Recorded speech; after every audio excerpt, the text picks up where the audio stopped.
am Amy. I sell the Goose Island brands here in Missouri, technically St. Louis, and then also I handle parts of Iowa as well.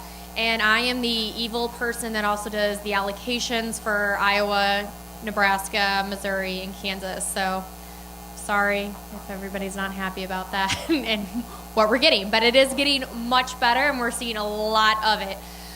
So tonight, I've never done a beer school, so be kind, but I feel pretty confident I can answer most of your questions, and if not, I can find out, and you guys can hit me up on Twitter. I'm on Twitter. I don't know if any of you follow me, but it's pretty standard, Amy Olsen. Has anybody ever been to Goose Island in Chicago, the brewery? Most people have been to Clybourne, I'm assuming. That is our original location. So John Hall was our founder.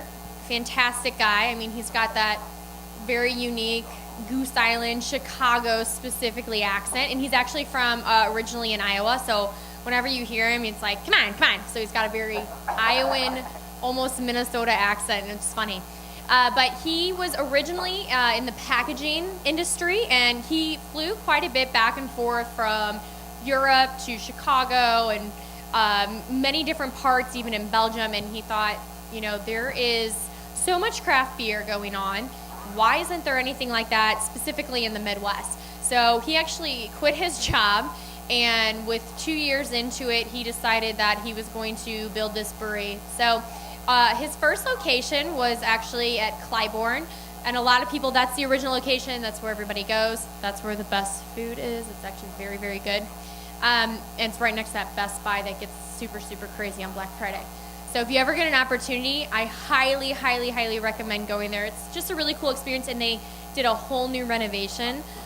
Really, really cool, and it's got a much different feel to it, but still, John has a big part in it now.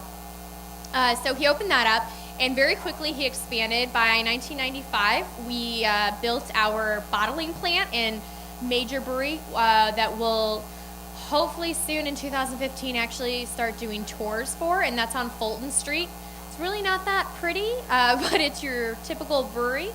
And like I said, hopefully we're going to start doing brewers. Right now, the big issue is having enough people on staff to be able to do those tours. And then 1999, we opened up our Wrigleyville location. God may it rest in peace. And I don't know if you guys have heard, we actually had to shut it down. And it's kind of been like a rumor here and there for many years, just because they've decided to do something else to the building. So, but Wrigleyville had a very good run. So, like I said, John decided to start brewing beer, and the first beer he ever brewed was actually Honkers, and that's going to be the first beer that we're going to try. And I think they're going to start passing, everybody's starting to get samples out. Oh, you've got a bottle. Schwanky. So that's a lot of people think 312 is our original beer. It's actually Honkers. 312 may be more popular, but like I said, with the Honkers, that was actually John's inspiration. He felt like so many of these English pubs were brewing something really, really unique and significant that we weren't seeing in the Midwest. And, yay, thank you. And so that's why they created Honkers. And obviously, why is it named? I mean, we're Goose Island Brewery, so lo and behold, it's Honkers. So Honkers is a traditional English-style bitter. It's like many people probably know in this class, because from what I understand, you guys are very highly educated in the realm of beer. It's going to be much more malty. What's interesting is a lot of people think when they hear bitter, even with like a ESB, they assume it's going to be incredibly, incredibly bitter. It's not the case at all. And in fact, I hate even talking about ESBs and trying to explain that to the common person because they don't understand. But with most English ales, their goal was to be malty. And what's really interesting is the reason that they did so many more malts than hops was before a tax situation. So the more hops that they used, you're going to get taxed. And so they felt like doing the malts was going to actually be more beneficial for them. And anything American versus English, we love our IPAs. We love to be bigger, better, just more flavorful for everything. So with the Honkers Ale, it's actually going to be really, really easy drinking. It's 4.3% 4.3% ABV, and it's only going to be 30 IBUs, so really, really light. 4.3, I'm sorry, it says that, the malts we're going to use is going to be caramel roasted, so you'll get like a nice roasty malt from it, and we're going to also use torrefied wheat, and that's simply for the body. It's going to give us a little bit more of a creamy head on it, and yes. The question was, what does torrefied wheat mean? I believe, and maybe somebody else knows that a little bit better, it is the way that it is grown and picked. Does anybody else know differently? Sorry? Oh, Google it. I'll let somebody else Google it, only because I've only got 2 hands, but I will get you that answer if you would like. But normally we'll use also, it's the same thing that we'll use in some of our other beers, and it's more or less used for head retention. You'll get a lot more creaminess from it, and normally with these English style ales is they're not going to have as much carbonation. You'll see a lot of them in cask over in England, as opposed to, I know a few breweries will do them cask. We, however, do not. So everybody can try their Honkers. So I always like to tell people how to go about sniffing them. The best way is kind of like a dog. Mouth open, panting, short sniffs, kind of take it all in, let it kind of sit in your mouth. But unlike wine snobs, we like to drink our beer and not spit it out. So it's got a good amount of the carameliness to it. Made that word up. You guys can Google that.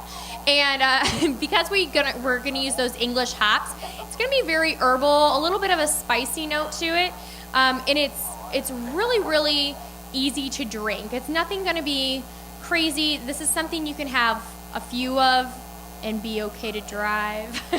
And it's gonna go really well with just English pub fare, fish and chips. It's gonna be fantastic because a little bit of that hop is gonna be able to cut the greasiness of the fish. Overall, a really, really great style of beer, and I wish we did. I wish more people got to experience Honkers. What do we think? What are we tasting? What are we smelling? Anybody dislike Honkers? Do we have anybody that just really opposes Honkers? And you can be honest, because I don't brew it, so you're not going to hurt my feelings. No, not your thing? What do you normally like to drink? You don't know? If you're a wine lover, that's okay, because I like to go home and have a Pinot Noir every now and then. It's all right. But I love my beer, especially my sours.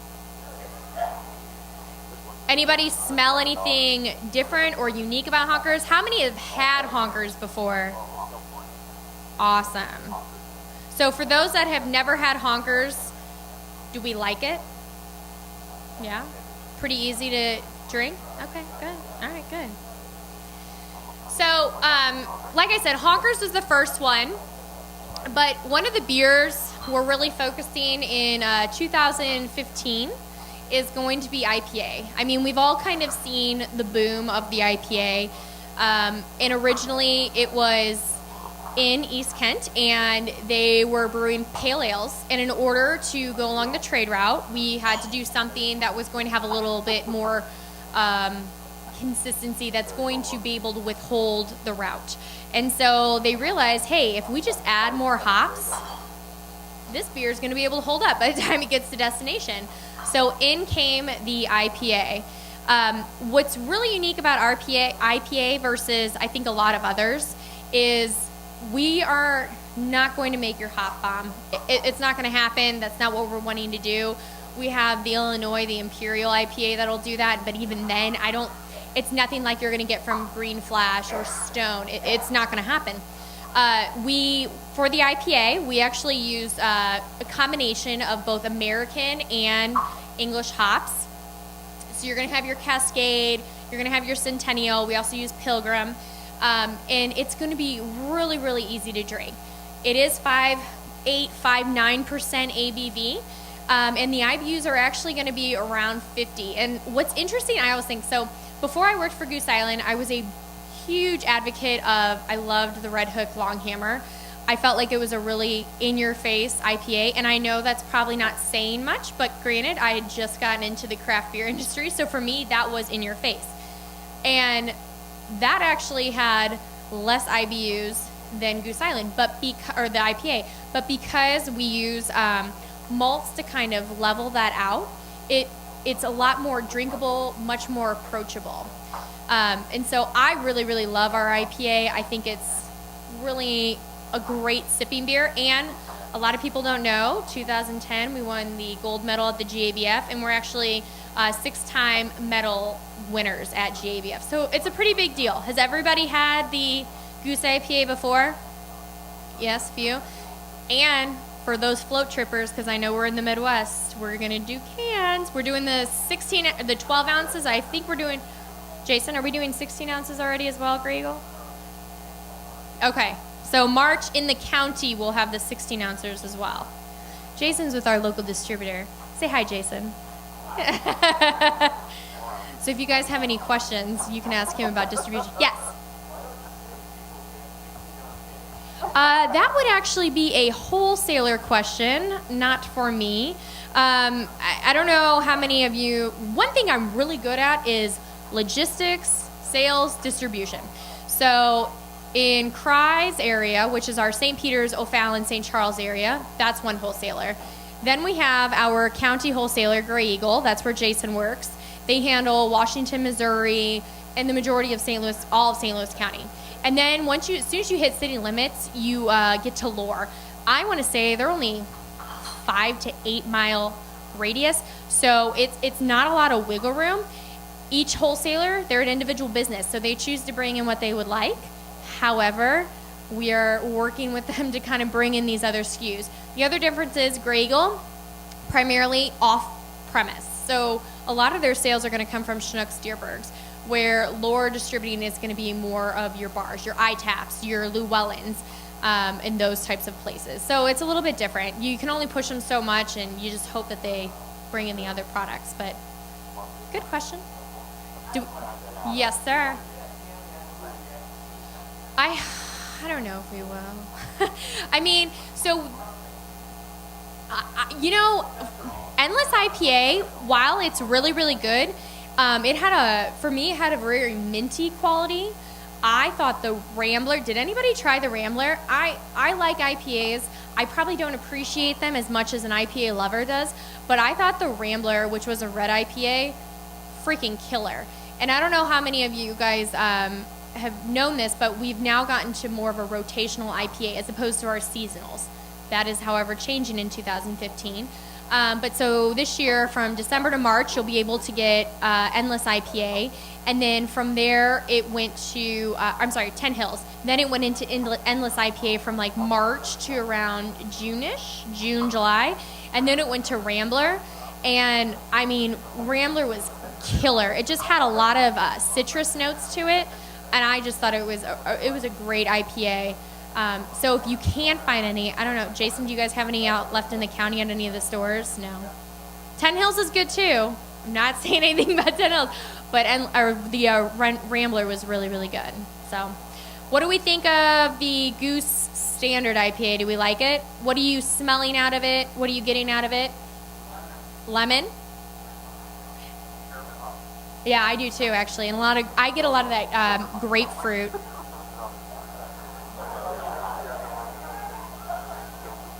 Yeah. You think? A lot of people don't realize that we actually do a super solid IPA. People know us for a super solid. That's my cool terminology for I really love it. That's not like thebomb.com.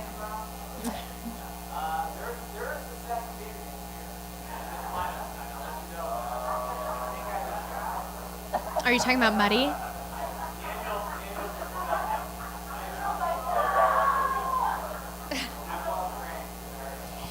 So the next one we're going to try is actually the Festivity Ale. Have you guys, okay, so we've kind of changed names on this way back when, and if you can still find this little honey pot of a beer, It used to be called Christmas Ale. And if you go up to Iowa every now and then, '09, you can still find it here and there at some IVs. I bought like 10 of them at IVs, and they are awesome. Like, they've almost become kind of like a port, really sweet. They've kind of lost a lot of their carbonation. They are killer. 2010 we did it. It was kind of, we did a recall. It wasn't so good. We'll admit when we've done not such a great beer. No, you know what? I take that back. That was 2011 because I had just started with the company. 2011. 2010 we skipped. So in comes 2012. Thank you, sir. We actually renamed it 6th Day Ale.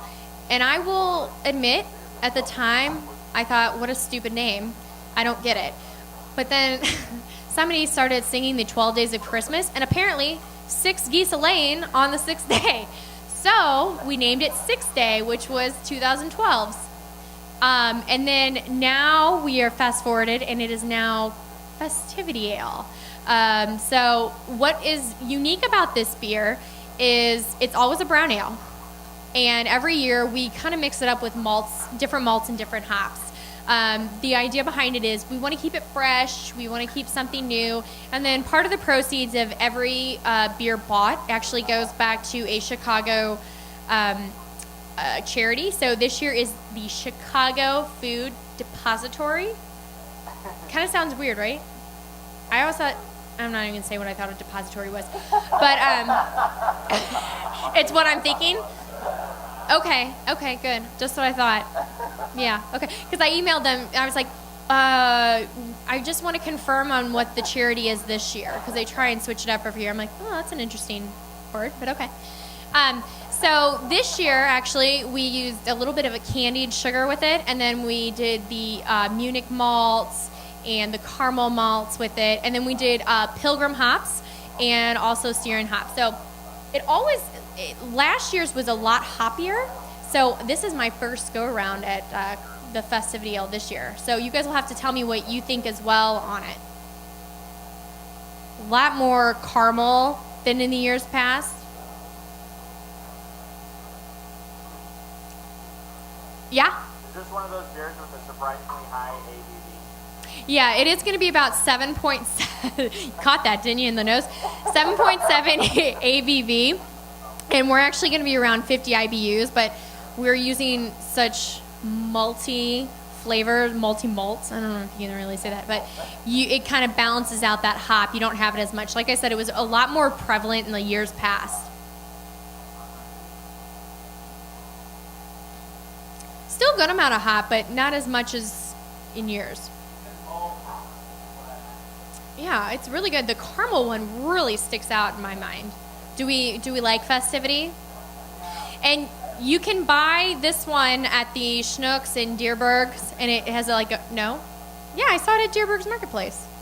Oh, well. Buy the Cicero. And here too. Yes. Where's Cat? Yeah. Oh, I'm sorry. I didn't even think about that. ABV is alcohol in it. That's the easiest way. Nobody ever looks at the old term.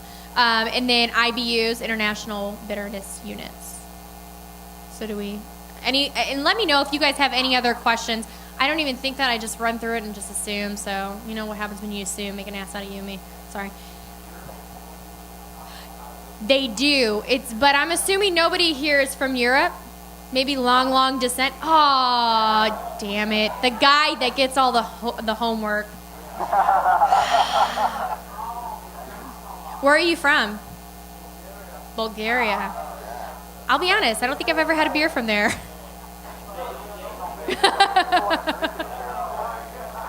Oh, that's funny. Okay, so the next beer we're going to try, have you guys had them? Yeah.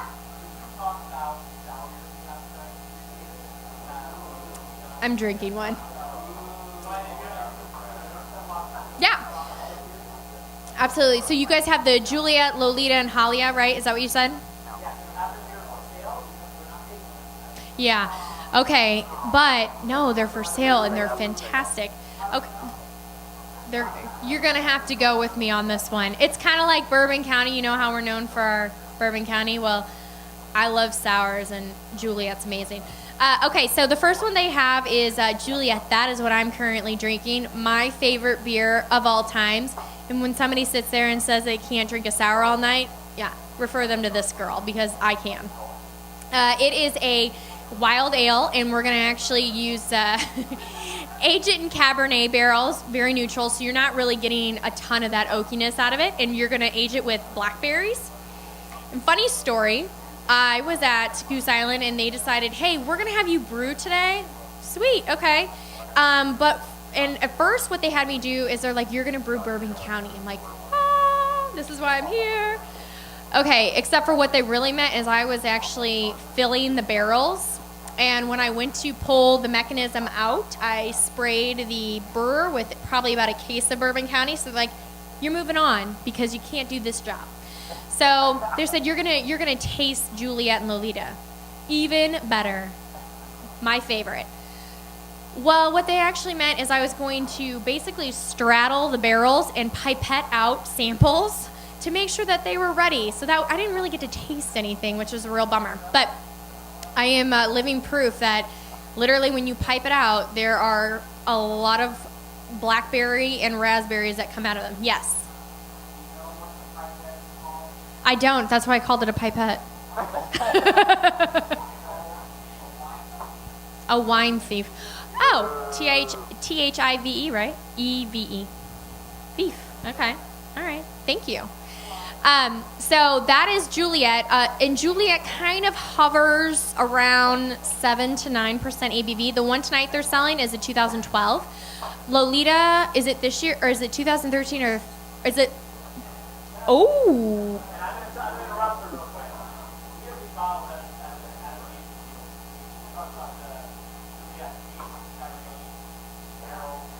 So good.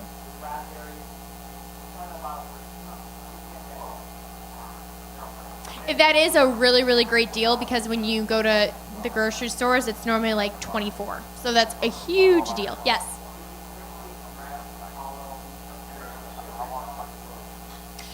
So from my experience, because I am a huge sour geek, with the Juliet, I find that it is the most tart of all of our sour sisters. However, this one kind of mellows out a little bit more. Yeah. And you will get a lot, it'll get much drier, I think, than the others. Now, Lolita, in my personal opinion, as it ages, actually gets a little bit more sweet. Not so much dry, but a lot more sweetness, and the raspberry will almost come out a little bit more. Again, my opinion, but yes. Okay, so they say, on the bottles, they say 5 years. I only have Juliet through 12, so not long. Lolita I have, I think, maybe through 10, but I haven't cracked that bottle. But it all varies. Matilda, for instance, I did a Matilda vertical last summer, and I did 07 through 13 at the time. And so 07, 08, they had a lot more of that green apple flavor to it, which is really interesting because normally that's a sign of fresh beer, but I think it just pulled out a little bit more there. Where the Matilda 9s and 10s, I mean, if you can get your hands on those, whoo, they're real good, real good.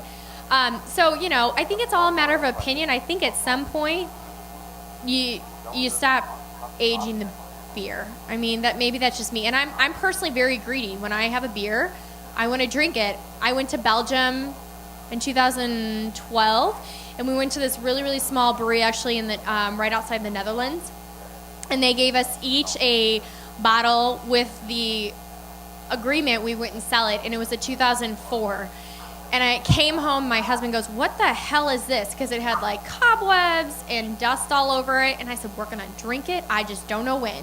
And I think I finally opened it up like a year later for a special occasion. My husband, he's a quantity versus quality guy, and it's fine. My mother-in-law is a wine drinker, and she thought this was like the most amazing thing ever because it lost all carbonation, much more port, a lot of dried fruit notes. It was really, really good. So, you know, I think it's all a matter of an opinion. And I don't take beer too seriously. And like I said, I'm super greedy. So for me to have something like an 07 or an 08, like that's huge because I normally want to drink it right away. So I try, but you know. Lolita, that's the other one that they have. Real quickly, that's going to be one of our wild ales as well, and we're going to age that one with raspberries. And normally our aging is between 8 and 12 months, again, with Cabernet neutral barrels. Nice work, I heard that. Also, a really, really great beer. That one was a little bit more abundant in 2013. The other Sour Sisters were not. One that was really new and introduced into 2013 that they're selling, Halia. So Brian Taylor is one of our brewers, and I'm friends with him, and he actually was the one that produced Halia. Did any of you guys go to Perennials Midwest Belgian Fest in 2012? Wait, no, I was pregnant. 13. No, 12. It was 12. Wait, my kid was 10 months. He's 10 months. No, I guess it would have been 12. No, 13. It was 13. Sorry, math, not my strong suit. He was actually the original creator of that, and it's a farmhouse ale. We actually aged that with peaches, and it was after a good friend of his, and she was from Hawaii, and she unfortunately passed away. But it's a really, really unique beer. He first brewed it in 2009, but they went ahead and released this beer last year, and I believe the plan is to do so this year as well. But it was a pretty extraordinary beer. I definitely recommend you guys trying it. A lot of peach note to it, but not as much as you would think. Kind of in the sense of strawberry, where it's going to be much more subtle, harder to produce. I know that he worked very hard on that beer. Muddy? Yes. Yeah.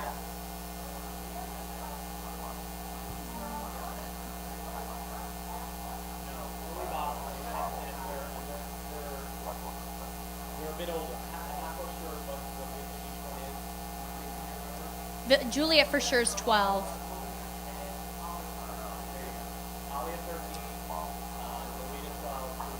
The only draft available one that came to Missouri was Lolita, if that helps. This year? Oh.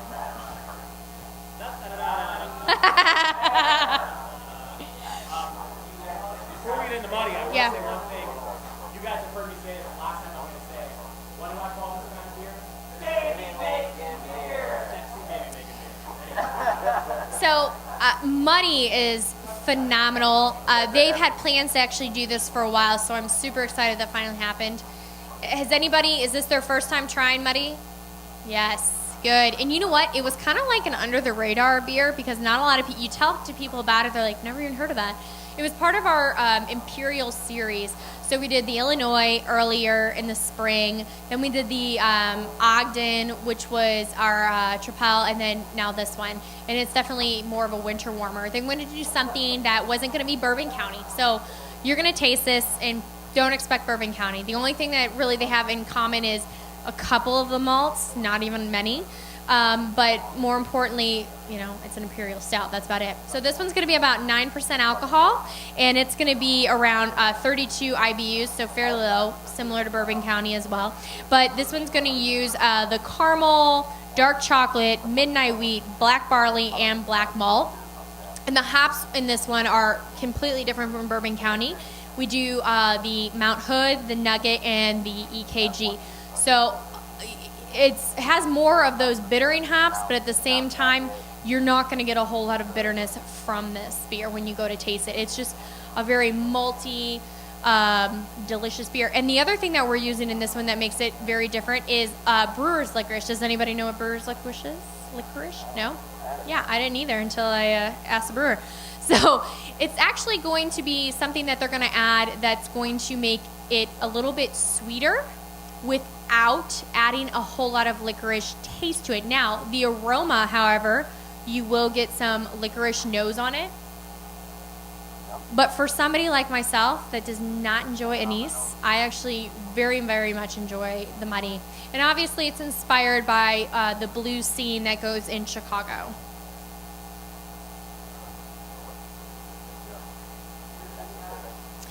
The inspiration for this was the blues scene that was going on.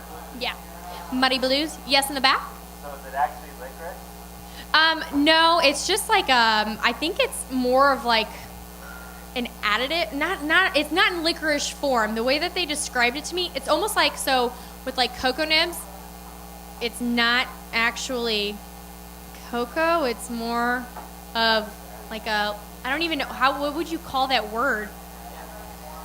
Yeah, I think that's probably the best way to put it. It's not like you're opening up a bag of Twizzlers and dumping it in. That's not that's not what we're doing, but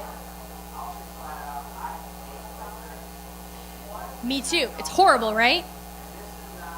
No, you get a little bit of the nose, but overall, I think it's a super solid beer, and I really, really hope they continue to do it next year. I thought it was a great additive to the portfolio this year. So do we like, and like I said, be honest, I didn't brew it, so you're not going to hurt my feelings. Yeah? Good. Yes, good. Anybody hate it? No? Oh, well, that's pretty good. All right, good.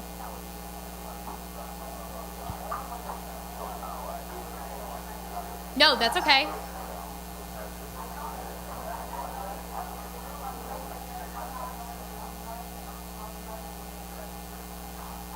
Oh, it doesn't, I guess, Chicago, from my understanding, had their own legendary blues scene going on outside of what was going on with the rest of the area. I'm not super familiar with the music scene that went on in Chicago. I'm from St. Louis, so yeah, born and raised. Exactly, right, in the summer down on. I can ask them, but I mean, that's how because I asked them specifically. For me, with Goose Island, a big thing that they do is they always have a meaning behind all of their names, no matter what it is. I mean, from Matilda to 312, all of them have a name and a significance behind them. And this is the one I asked because I really didn't know, but they said that it was an inspiration from the Chicago blues scene specifically. Yeah. Oh, no. Yeah, sorry. This one's going to be 9%. So it's getting up there. Not quite BCS, but we're on our way. So that kind of concludes these beers. And I know that for our Here to Beer, we're also doing Sophie, Matilda. And those beers kind of are special to me in the sense that they kind of launched me into the craft beer, especially Matilda. Do any of you know Karen King? I love Karen King, and I probably owe her my job. Yes, exactly. And I remember sitting with her at Annie Gunn's drinking a Matilda, and she's like, what do you think? I remember the first time I had it, I'm like, I don't know. And the more I had it, the more I loved it, and the more you love Karen. What can you say? So for Matilda, if anybody doesn't know the story, and everybody kind of puts their own spin on Matilda, Karen's was probably much nicer. For me, Matilda, she was a little slutty, and that's why she ended up in Belgium, because rumor has it she ended up sleeping with a monk. And so she was exiled to Belgium, and from there she married, and she was at this like local pond, if you will, and her husband and her son had gone off to war, and she'd lost her wedding ring in there, and she'd cry every day about this ring. And lo and behold, this trout arose with the ring. It's not on its snout. I don't know. Anybody a fisherman? What do you call that? It's not their nose because they clearly don't breathe through it, but mouth. Okay, we'll go with that. So it was on the trout's mouth. And if you look at an Orval bottle, it'll have a trout with the ring on its mouth. And so Orval was actually the inspiration of Matilda, and that's kind of the story. She was a countess. And it's a Belgian pale ale, and I highly recommend. It's a very different beer.